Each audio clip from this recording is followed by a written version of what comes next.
Hello guys, এই যে শুভ সকাল আমাদের দিনাজপুর চিরিবন্দরে। আজকে প্রচন্ড শীত পড়ছে। আজকে 2 থেকে 3 দিন ধরেই এরকম শীত। দেখুন চতুর্পাশটা কি কুয়াশায় ভরে গেছে। এই যে দেখুন, আপনাদের দেখাইতেছি।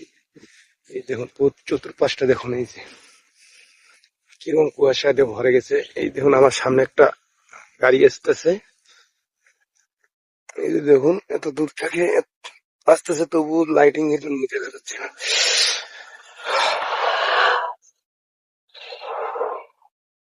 আপনাদের এলাকার খবর কি? আপনাদের এলাকা তো কি এরকম শীত পড়ছে? কমেন্ট বক্সে জানাবেন। এই যে আমাদের এলাকায় প্রচন্ড পরিমাণে শীত, প্রচন্ড প্রচন্ড ঠান্ডা। আসলে হয়তো সবাই জানেন যে দিনাজপুরে একটু ঠান্ডা বেশি, তারপরও এবারে ঠান্ডাটা একটু অন্যরকম। আরে বাবা, ঠান্ডা একবারে কাতরাত্তাছি গো।